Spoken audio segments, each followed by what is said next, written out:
Hello friends. आज हम कर रहे हैं प्रोडक्शन फंक्शन। इसको ये है लेसन 11। सबसे पहले स्टार्ट करते हैं डेफिनेशन से। तो प्रोडक्शन फंक्शन क्या है? It is functional relationship between physical input and physical output. यानी इनपुट और आउटपुट के बीच में फंक्शनल रिलेशन है। मतलब क्या है कि जो रॉ मटेरियल है उसको फिनिश्ड प्रोडक्ट में बदला जाता है दी हुई टेक्निकल नो हाउ से। ठीक है। तो इसको हम एक उदाहरण से समझते हैं। जैसे कि जैम है।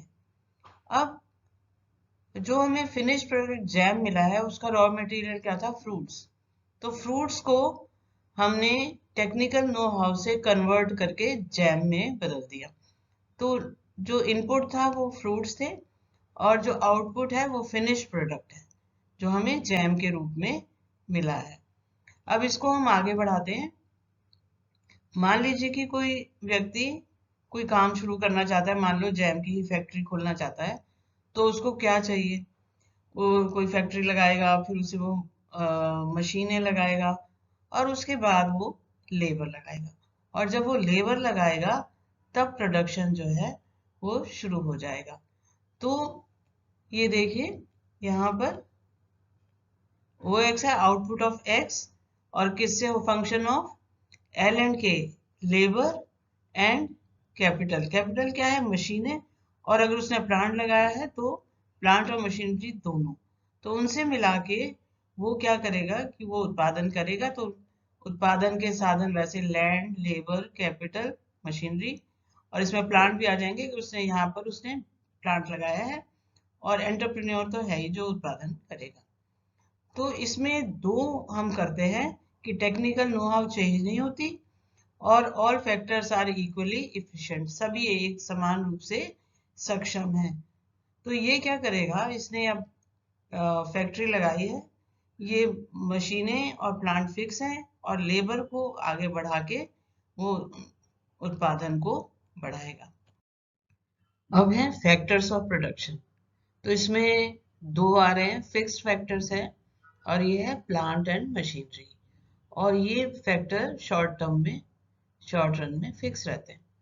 सिर्फ प्रोडक्शन को जो बढ़ाया जाता है वो लेबर को बढ़ा के या घटा के किया जा सकता है। अगर आपको प्रोडक्शन बढ़ाना है तो लेबर को बढ़ा सकते हैं, अगर घटाना है तो कम कर सकते हैं। तो जो फिक्स्ड फैक्टर है वो फिक्स ही रहेंगे, इसमें मशीन और प्लांट है। फिर उसके बाद है हमारे पास variable factor. Variable factor labour है, इसी को बढ़ा के, घटा के या बढ़ाया जाता है। और उसके बाद आ रहा है शॉर्ट रन। शॉर्ट रन क्या है? 2 या 3 साल शॉर्ट रन नहीं है। शॉर्ट रन तब कहलाएगा जब आपके कुछ फैक्टर फिक्स रहते हैं और जब तक वो फिक्स रहे, सिर्फ आप उत्पादन वेरिएबल फैक्टर यानी कि लेबर से बढ़ा रहे हैं, तब तक वो शॉर्ट रन है, चाहे वो 5 साल। तो शॉर्ट रन में सिर्फ आप लेबर को बढ़ा के उत्पादन को बढ़ा सकते हैं। और अगर बहुत ज़्यादा बढ़ाने की ज़रूरत है तो चाहे आप एक्स्ट्रा आप रॉ मटेरियल लाएं, वर्किंग आवर्स को बढ़ाएं, इस तरह से कर सकते हैं।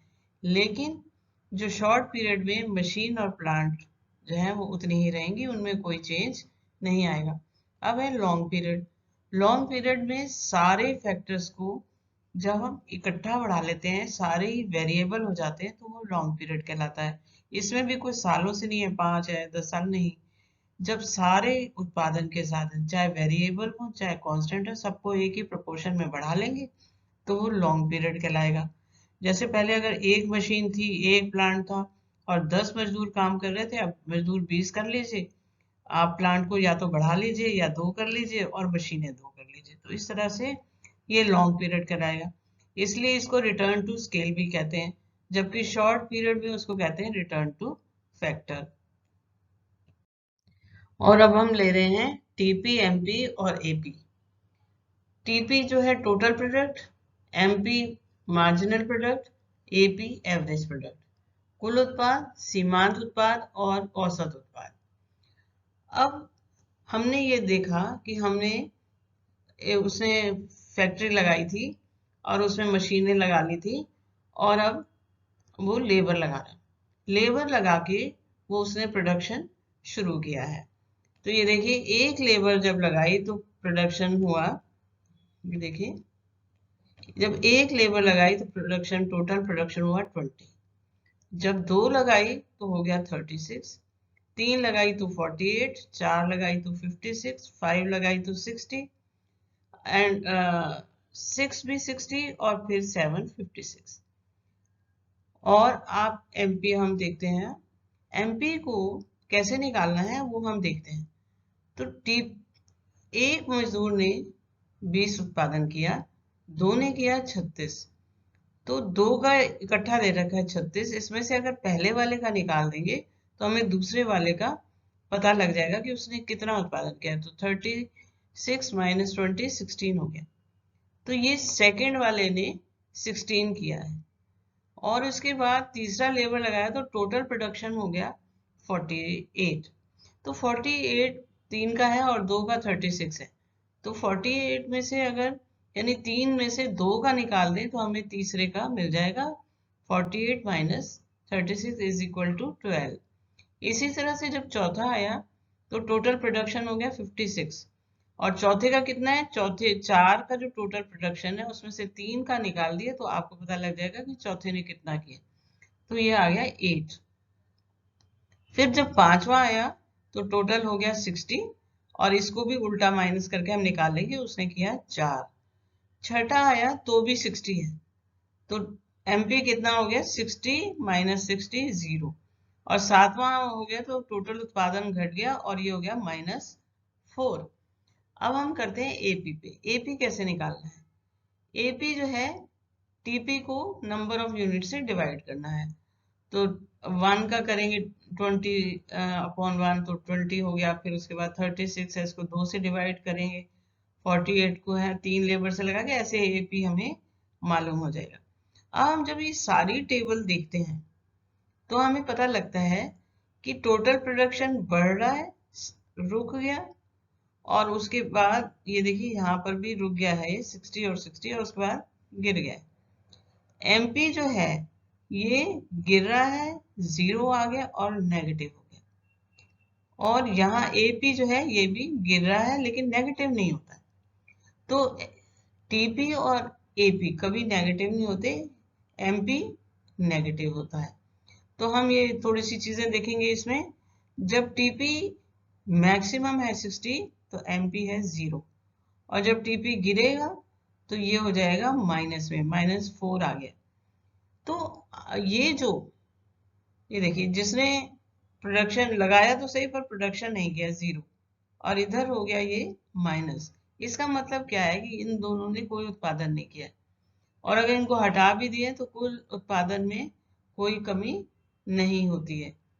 तो ये कौन है, ये है डिस्गाइज्ड अनएम्प्लॉयमेंट कहलाती है, कि ये इंडस्ट्रियल सेक्टर में अक्सर होता है कि जरूरत से ज्यादा लोग काम कर रहे हैं। तो इसलिए ये दोनों जो हैं ये भेष में बेरोजगारी है, डिस्गाइज्ड अनएम्प्लॉयमेंट है। और यहाँ पर ऐसा ये 60 है और फिर ये 60 है, मतलब ऐसा इसलिए है कि मशीन अपनी फुल कैपेसिटी पे अब काम कर रही है। अब और ज्यादा मजदूर लगाएंगे तो उत्पादन नहीं बढ़ेगा। ऐसा कृषि क्षेत्र में भी होता है कि एक लैंड जो फैक्टर है वो फिक्स है और मजदूर आप बढ़ाते जाते हो, तो उत्पादन बढ़ता है, फिर धीरे धीरे वो बढ़ना बंद कर देता है, उतना ही रह जाता है। और कुछ लोग घूमते हुए जरूर नजर आएंगे, काम कर रहे हैं, पर एक्चुअली वो उत्पादन में कोई वृद्धि नहीं कर रहे। उसका कारण क्या है कि जमीन की भी उर्वरा शक्ति है, वो कुछ फिक्स्ड पीस ऑफ लैंड है, तो मैक्सिमम ही वो कितना उत्पादन कर पाएगी, उसके बाद बाकी के लेबर फालतू है। ऐसे इसी में है, इसमें भी छठे लेबर ने कोई जो है उत्पादन में वृद्धि नहीं की है, और सातवें का हो गया नेगेटिव। तो आपसे एग्जाम में पूछे जाते हैं क्वेश्चन कि जब टीपी मैक्सिमम हो तो एमपी कितना होगा, 0 होगा, और जब टीपी गिरेगा तो ये हो जाएगा नेगेटिव। अब है पॉइंट्स टू रिमेंबर। अब तो इसमें हो जाएगा TP is sum total of MP.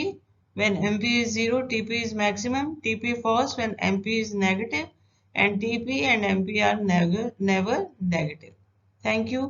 अगर आपको ये मेरा वीडियो पसंद आया तो लाइक और शेयर करें, सब्सक्राइब करना ना भूलें और बेल आइकन का बटन जरूर दबाएं। Thank you.